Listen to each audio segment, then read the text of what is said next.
Hi, you're listening to This Is Not Your Practice Life. I'm your host, Macy Renee, and we are going on a journey together, my friends. I'm a certified life and emotional intelligence coach. And if you really want to step into your highest self, there are a few non-negotiables you're going to have to learn, and I am just the person to help you do it. No matter your past, I'm here to help you create a more fulfilling future. So stick around with me.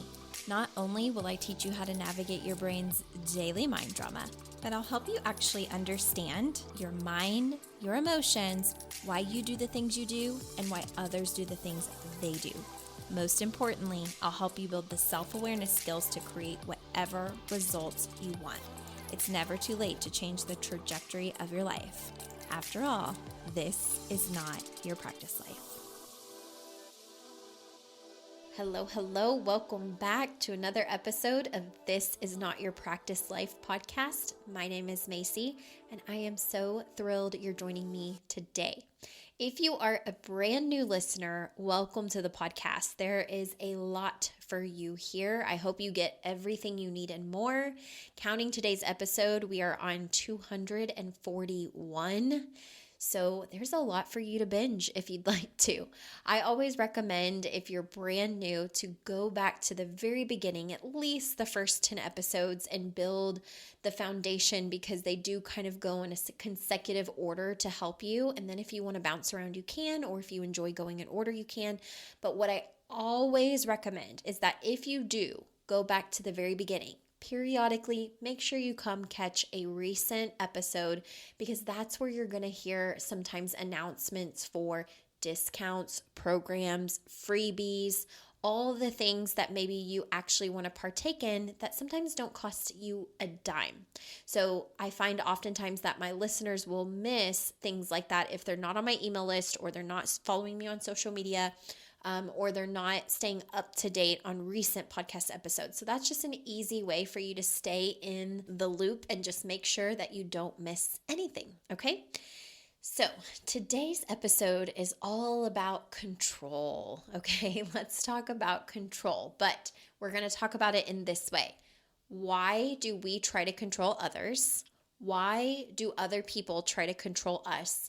And what is this messy vortex kind of thing that happens when we're trying to control someone, or multiple people, or other people are trying to do the same thing to us? Like, what is that about? How do we get out of it? What is our work? That's what we're talking about today. So let's dig in. All right, let's talk about something that comes up for my clients a good amount. There is one of two things that tends to happen. I either have women come to me and explain that there is someone in their life. Sometimes it's a partner, sometimes it's a parent, sometimes it's a child, sometimes it's a coworker. It could be anybody, anything, a friend. And their struggle is that their person in their life, whoever that person is, does certain things or is a certain way. And while they love them and want to be around them, they wish that they could change certain aspects. So it could be, I wish I could change the way that they communicate. I wish that I could change their laziness. I wish that I could change their bad habits. I wish that I could change, all of these things. And what my client will experience is a lot of, I call it self-induced misery, because they are trying to change someone else. And the first thing that I, have to remind everybody of here is that you cannot control other people. Like, if you are controlling other people, there's deeper issues there that we need to discuss. If you're actually able to control people, a lot of times there's underlying things happening, like some sort of manipulation, right? Like tactics to get someone to behave a certain way. It's kind of like what we do with kids a lot of times, like, Santa Claus is watching, or the Easter Bunny's not going to come, deliver you a basket, or, if you're not being good, the Tooth Fairy, things like that. But let's, I'm not talking about it on a childlike level, but on an adult level. A lot of times, to get what we want, we as humans can be sneaky, and we can sometimes be manipulative in this way in order to get the result that we want. So if you actually feel like you are able to control certain people, that's something you should look at within yourself, of what are you having to do to feel as if you can control another human being, and why are you doing it? Like, what is the gain for you? And we're going to talk more in depth about what the gain is, because I'm going to talk about the motivator for anybody doing this. But we'll get to that in just a second. So this is something that I sometimes see with my clients, right? And another way that I refer to it with my clients is, and you know, if you've listened to the podcast a while, you've probably heard me mention that all of us as humans have this subconscious, what I call manual. And the manual is like the big book of invisible rules that live in our mind for how people should, you know, talk, think, act, behave, show up. There's all of these invisible expectations that we have for the outside world and the people around us, and sometimes even ourselves.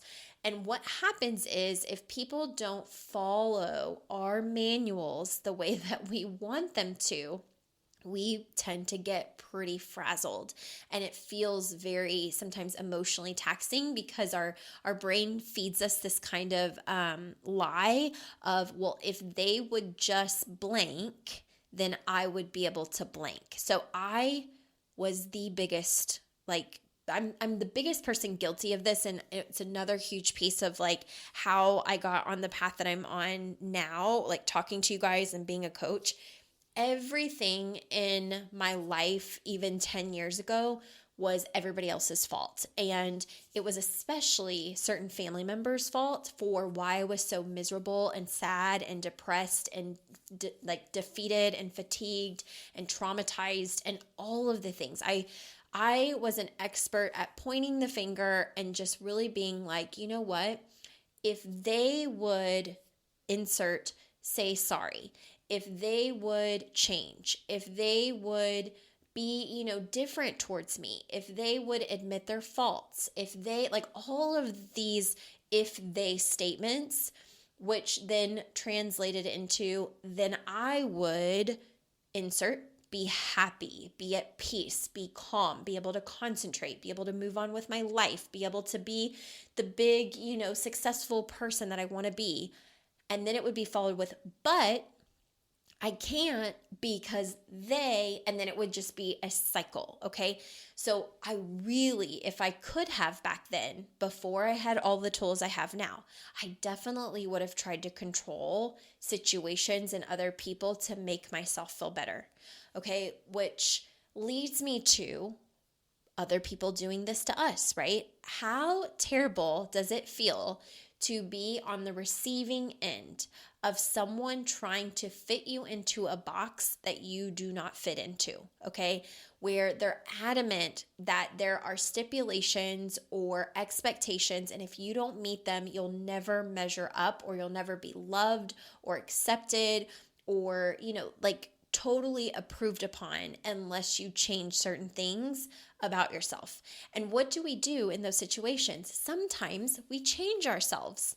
And then sometimes, you know, we have a really hard time in those relationships because it's like you're asking something of me that I don't feel I can change, or that I don't see as wrong, or that, you know, that I like about myself. Like, there's just so many ways that this can play out. But let's talk about it from the perspective of when people are trying to control in such a way that in order to feel like you are approved of, or are loved, or are accepted, that you totally lose yourself in the process. This happens a lot of times in families, right? Like, I will be whoever I need to be because that's what my mom or dad or both expect. They expect this version, so that's who I'm going to be, because if not, they're going to disapprove of it. Or same thing with someone maybe you're dating, right? Like, I don't like these certain hobbies, but I have built a character around being tolerable of these hobbies, or somewhat liking these hobbies, because I want to be loved. I want to be cherished. I want to feel all of these feelings. And so this person is able to give me certain aspects of themselves because I can fit into their box, right? So sometimes the control isn't so much like you have to be this person. Sometimes it's this idea that happens inside of us of I have to change myself in order to make a certain dynamic work, okay? And it all centers around a level of control, whether that person, that external person, is actually demanding it, right? Or really expecting it, or if we've placed an internal demand within ourselves of so much fear of not fitting into that expectation or box that we think will be pushed out of the tribe, so to speak, right? Or pushed out of acceptance or whatever it may be. So let's talk about why. Why does this happen? Why do we try to control other people? Or, why are we so harsh with all of our manuals sometimes where we can't get over it? Or why do we sometimes completely change ourselves and lose ourselves because someone else in some way is trying to control us? Here is why. It's all based on ego, okay? It's all based on ego. Ego is the version of us that I like to refer to as like our inner teen. It's super protective of us, and it often throws a temper tantrum when things don't feel easy, okay? And our ego oftentimes tries to keep us out of really painful emotional experiences. So let's talk about this in terms of why we may try to control other people. We may try to control other people because of the emotions that arise when they are doing something or being some type of way that we don't have the capacity to handle yet, or we don't know how to navigate it. It feels really hard. We don't know how to address it. We lack the skill for it. We lack the tolerance of it for whatever reason. Maybe it's a trigger from childhood that we've not healed. Maybe it's just a trigger in general, but we're like, it would just be easier if they would stop that, so then I wouldn't have to feel annoyed or frustrated. And so the key piece here is that our belief is if someone else changes, we don't have to do our work. If someone else changes what bothers us, our feelings get to change with it, and therefore we really put our emotional well-being in the hands of someone else, right? So again, whenever I was experiencing this, especially 10 plus years ago, it was, I need certain people in my life to change for my emotional happiness. And when they don't change, my emotions are very much affected. So I want them to do the work, and I want them to change so that I don't have to do my work. Okay, so it's a total kind of ego move without us even realizing it of, yeah, I don't want to sit here and figure out why it bothers me. I just want them to change it. Right? I don't want to sit here and have to, argue with them or, have this whole big thing about them being different. I just want them to be different, because then my life would be easy. Then I wouldn't have to feel these emotions that are bubbling up. How often can you recognize that you do this in your life? Like, I just want this to be easy. And if they change this one thing, these two things, these five things, my life would be easy. As opposed to what's going on in me. What is the trigger in me? Why does what they do or say or how they show up or their behavior bother me so much? What work do I have to do in order to navigate this? Do I have to learn boundaries? Do I have to set boundaries and uphold them? Do I have to stop people pleasing?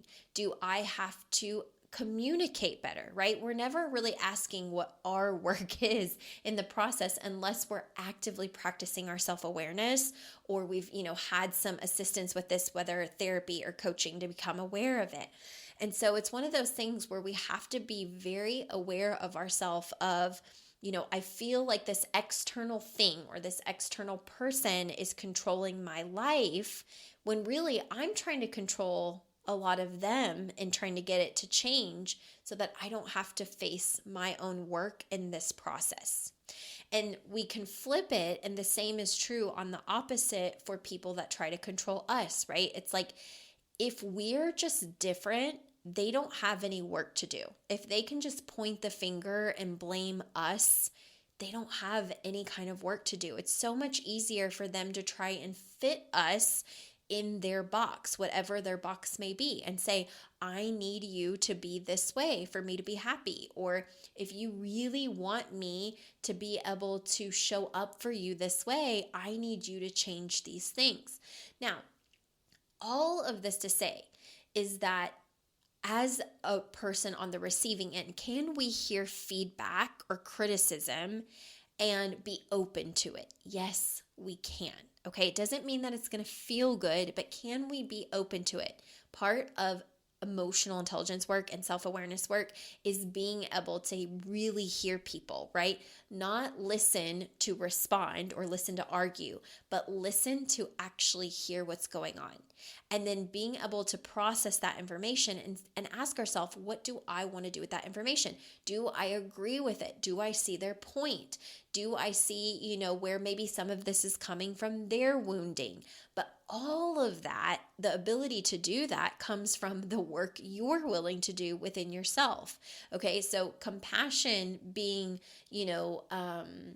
available to you in situations oftentimes comes from the work that you're doing within, which is so hard sometimes. So that way you can extend that compassion to someone else. So sometimes whenever someone approaches me because I've upset them, or they want to tell me about myself because they're upset by something, rather than immediately become defensive, which is truly my knee-jerk reaction if I'm not practicing awareness, it's to become defensive.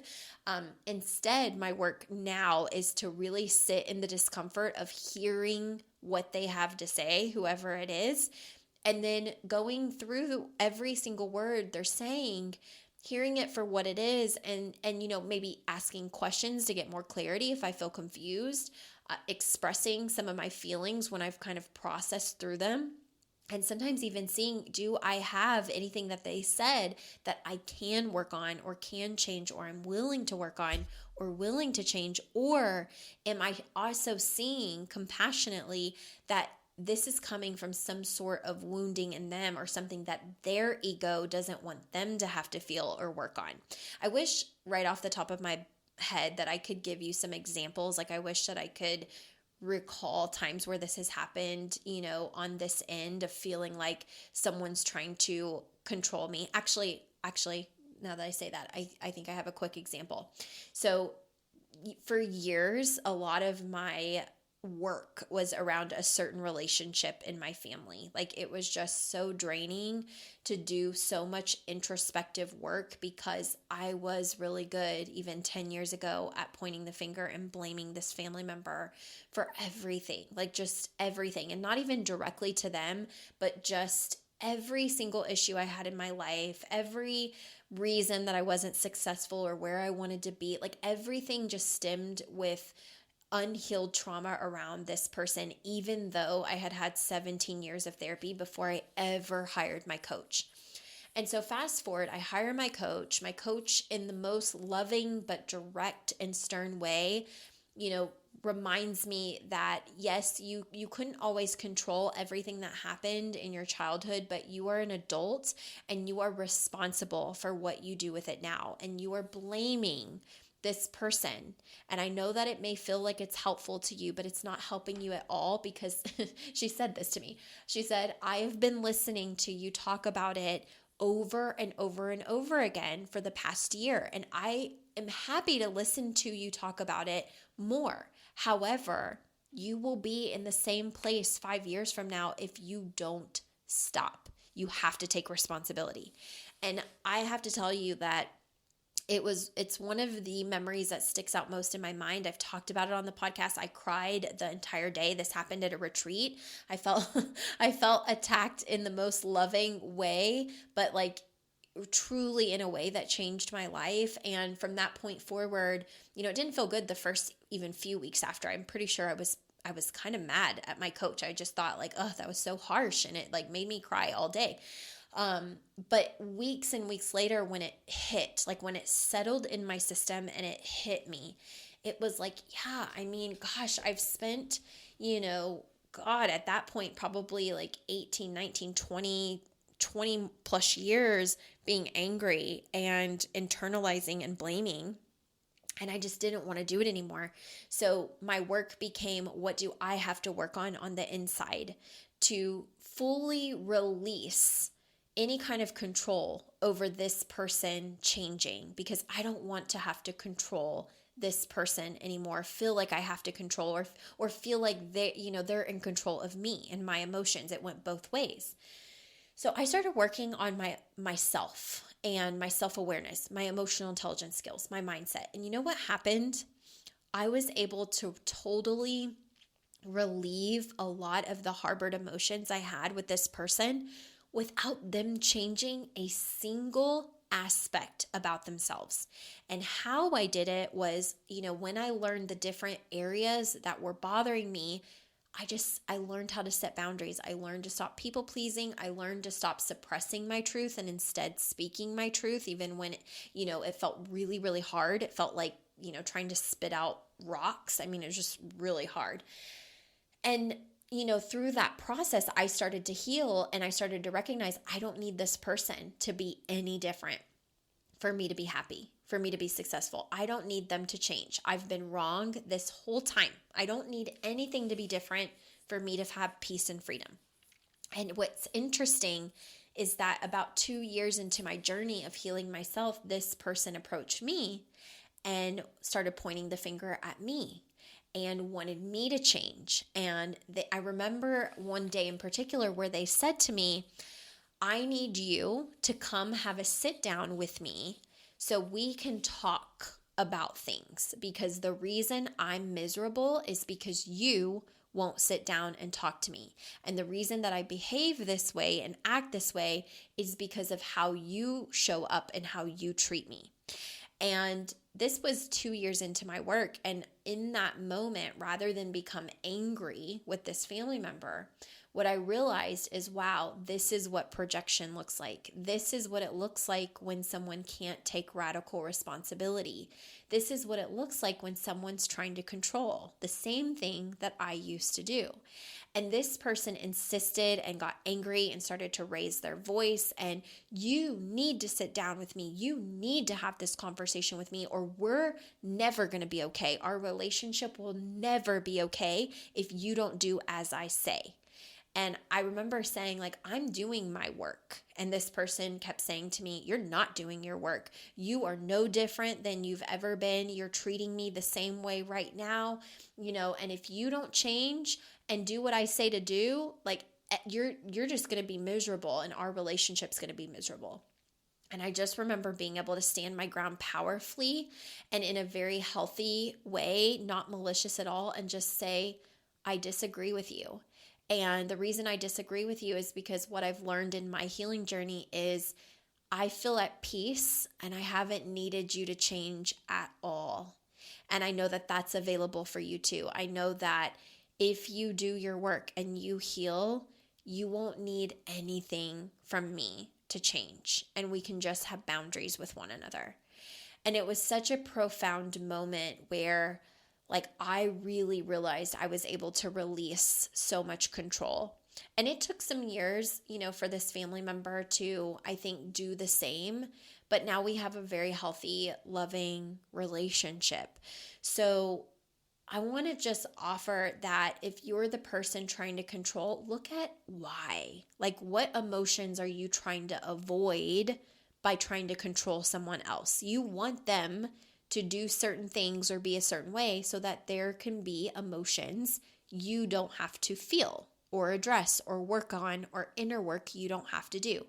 And the same is true if you're someone that feels like someone's trying to control you. What emotions are you trying to avoid?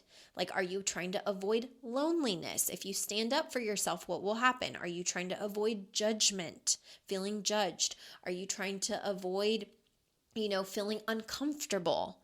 Because you don't want to stand in your truth of who you are, because it might lead to some sort of argument or loss.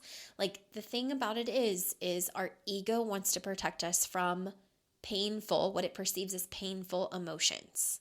So it's easier to control or try to control, or it's easier to be controlled. And it all boils down to the lack of capacity to hold certain emotions in our body process them and move through them and get better and better at them. And you know how you get better and better at your emotions? You practice emotional intelligence. You get really good at leaning into uncomfortable feelings and then taking bold, brave action as opposed to running away from the feelings and running away from your problems. And ego, that's another thing about ego. It will try to make you run away from anything that's going to actually help you. It wants autopilot. It wants easy.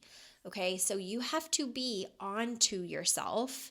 And if you're struggling with this, and you're struggling with the accountability, you're struggling with the self-awareness work, you're struggling with seeing where you're, having maybe some blind spots, you're struggling to get out of this pattern of being controlled or trying to control everybody else in your life. If this is a problem that you're struggling with, just know coaching can be so freeing in this way. It really has been freeing over the years for me. And people will ask me, well, what do you do when you can't control someone and you don't want to control them, but you're also just not happy with what things are? You realize you can't control them, and so this is what you're dealing with. They're not changing. They refuse to see any of their work or their side. Then what? And then my answer to them is you get to decide what you do with that in your life, what you tolerate, what you're okay with, and what are your non-negotiables. And sometimes that leads to an extra step of your work that feels really hard. Sometimes that means parting ways with certain people, right? Sometimes that means grief. Sometimes that means frustration and anger. Sometimes that means advocating and communicating. Sometimes that means just feeling uncomfortable emotions in your body and letting it be. And so a lot of times it just leads to additional insight for yourself, and then you get to decide what you do with it. So if you need any help with this at all, I encourage you to reach out. You can always schedule a free 60-minute consult on my website at MacyRenee.com. Make sure you're on my email list so you don't miss anything there. Follow me on social media. I am on Facebook and Instagram at Macy Renee Coaching. I'm on TikTok, but not a lot, not anything new or fresh. But you can find me on there as well. And reach out to me anytime. You can always say hi. If you've been a longtime listener or this is your first time, you can introduce yourself. Say hi. I love that. I love just knowing that you're a listener out there in the world, in the audience, and I love having you. So thank you for being here, and I will see you guys next week.